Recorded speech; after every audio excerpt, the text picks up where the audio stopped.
நமக்கு ரொம்ப ரொம்ப லிமிட்டடான தேவை. அந்த தேவை இப்போ மற்றவங்க வந்து வஞ்சர மீன் வாங்கினானா நீ நெத்திலி மீன் தான் வாங்கணும். அதான் தேவை. தேவைக்கேற்ற குறைந்தபட்ச ஊதியம் என்று அதுக்கு பேர் வைத்தார்கள். இப்போ நான் என்ன கேட்குறேன், தொழிலாளி வாங்க வேண்டிய ஊதியத்துக்கு அவன் தான் எல்லாத்தையும் உற்பத்தி பண்ணுறான்.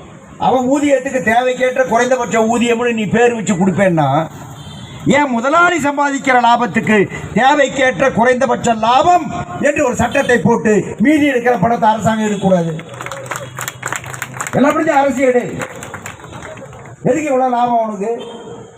என்னங்க 2 வருஷம் கொரோனால எல்லாம் மூடி கிடக்குது. அதானிக்கு மட்டும் அந்த 2 வருஷத்துல 2 லட்சம் கோடி ரூபாய் பணம் வருது. அதுக்கு முன்னே இருந்ததை விட இந்த பகுதியிலே, ஆசியா பகுதியிலே, மற்ற ஆக அந்த வங்கி மேலாளருக்கு ஏற்படுத்தப்பட்ட பெயர் ஏஜென்ட். அன்னைக்கு நம்மையும் ஏஜென்ட்னு வச்சாங்க நல்ல நிலையில. ஆக நாம் நல்ல நிலையில இருந்து கொண்டு இருக்கின்றோம். ஆனால் இப்பொழுது ஏற்பட்டிருக்கக்கூடிய நிலை என்ன? எங்களுடைய ஊதியத்தை மட்டுமா குறைத்தாய்?